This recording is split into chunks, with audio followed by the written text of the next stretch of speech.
اور اعلان کیا، اے بت کے پجاریوں، تم سب کے سب کافر اور گمراہ ہو، مطلب کافر ہو اور گمراہ ہو، تم پر اور تمہارے جھوٹے خداؤں پر پھٹکار ہے، میں تم سے نفرت کرتا ہوں اور تمہارے جھوٹے خداؤں کا دشمن ہوں۔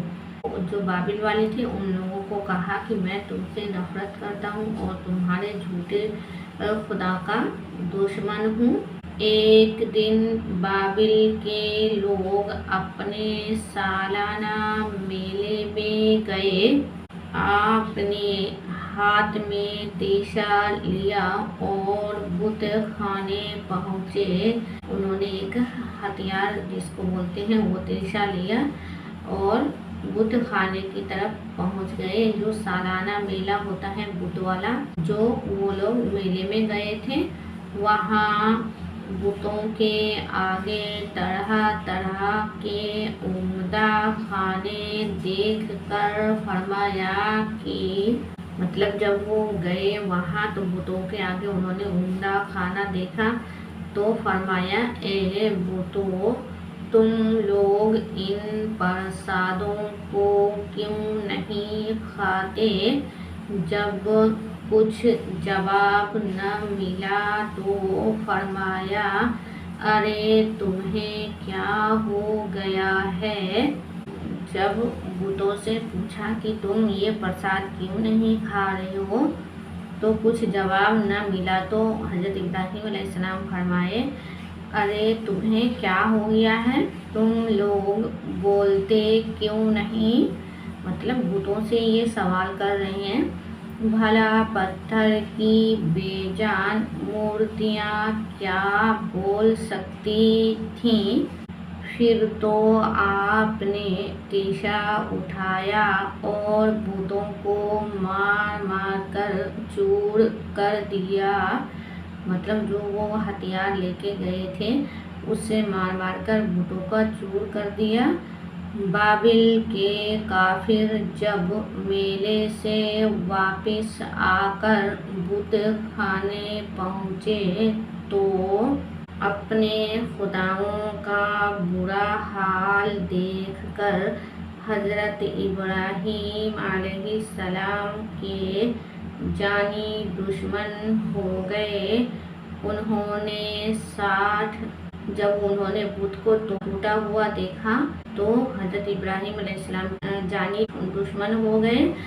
انہوں نے 60 ہاتھ لمبائی اور 40 ہاتھ چوڑائی کا ایک بہت بڑا آتش کدہ تیار کرایا اور اس کو چاروں طرف دیوار سے گھیر دیا، مطلب ان کو چاروں طرف سے دیوار کو گھیر بھی دیا۔ آگ جلانے کے لیے بنائے تھے، اس کو آتش کدہ کہتے ہیں، مطلب آگ جلانے کے لیے اس کو بنوایا۔ 1 مہینے تک اس میں لکڑیاں بھرتے رہے، پھر اس میں آگ لگائی۔ جب اس میں 1 مہینے تک انہوں نے لکڑیاں بھر کے اکٹھا کیا اور پھر اس میں آگ لگائی۔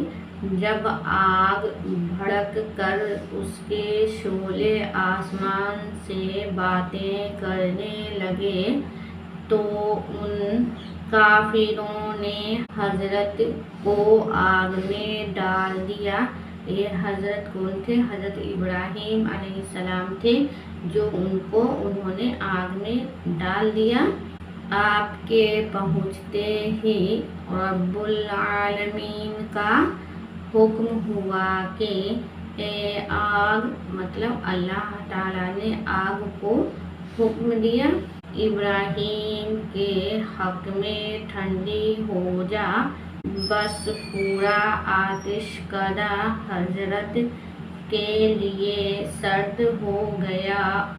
جب اللہ تعالیٰ نے آگ کو حکم دیا تو آگ ٹھنڈی ہو گئی۔ اور آگ کے انگارے پھول بن گئے۔ کئی دن آتش کدے میں رہنے کے بعد آپ باہر تشریف لائے۔ جو وہ آتش کدہ بنا تھا اس میں کئی دن تک رہے۔ جب باہر تشریف لائے بابل والے آپ کو زندہ سلامت دیکھ کر دنگ رہ گئے۔ وہ لوگ آگ کے نہ جلانے پر تعجب تو بہت کرتے رہے مگر ایمان نہیں لائے۔ حضرت نے بابل چھوڑ دیا ملک شام کی طرف۔ جب وہ باہر زندہ سلامت آئے تو ان پہ بہت تعجب ہوا ان لوگوں کو مگر ان لوگوں نے ایمان نہیں لایا، مطلب مسلمان نہیں بنے۔ تشریف لے آئے مطلب حضرت ابراہیم علیہ السلام شام کی طرف تشریف لے آئے۔ پھر بابل کے رہنے والوں پر اللہ تعالیٰ کا عذاب نازل ہوا، سب کے سب دنیا سے نیست و نابود ہو گئے، مطلب ہلاک ہو گئے۔ تو اب ہم ورڈ میننگ پڑھتے ہیں۔ تو یہ ہمارا لفظ ہے ایمان، اللہ تعالیٰ اور اس کے پیغمبروں، فرشتوں اور اس کی کتابوں کو ماننا۔ ایمان لانا کہتے ہیں اللہ تعالیٰ کے پیغمبر اور فرشتوں اور اس کی کتابوں کو ماننا۔ شعلہ آگ کی لپٹ، پرساد وہ کھانا جو بت کے آگے چڑھایا جائے، مورتی پتھر یا مٹی کی بنی ہوئی تصویر، تیشا پتھر توڑنے اور کاٹنے والا بسولہ، بت وہ مورتی جس کی پوجا کی جائے، تعجب چمبا بت خانہ وہ گھر جس میں بتوں کی پوجا کی جائے، آتش کدہ آگ کا گھر، نیست و نابود ختم، کافر دین اسلام کا نہ ماننے والا، پھٹکار لعنت دھتکار۔ تو ہمارا یہ سوال نمبر 1 ہے، حضرت ابراہیم علیہ السلام کہاں پیدا ہوئے؟ تو ہمارا جواب ہوگا حضرت ابراہیم علیہ السلام عراق کے بابل نام کے شہر میں پیدا ہوئے۔ نمبر 2 پہ ہمارا سوال ہے، کافروں نے حضرت کو آگ میں کیوں ڈالا؟ کافروں نے حضرت ابراہیم علیہ السلام کو آگ میں اس لیے ڈالا کہ ان کے بتوں کو انہوں نے مار مار کر چور کر دیا تھا، توڑ ڈالا تھا۔ سوال نمبر 3 ہے، بابل والوں پر عذاب الہی کیوں آیا؟ تو ہمارا جواب ہوگا بابل والوں پر اللہ تعالیٰ کا عذاب الہی اس لیے نازل ہوا کہ وہ لوگ ایمان نہیں لائے۔ تو آپ سبھی کو اگر ویڈیو اچھی لگی ہو تو پلیز میرے بھائی بہن لائک ضرور کیا کریں اور آپ سب ایک کامنٹ کر کے ہمیں حوصلہ افزائی ضرور کریں۔ تو ملتے ہیں اگلے ویڈیو میں اگلی سبق کے ساتھ۔ اللہ حافظ۔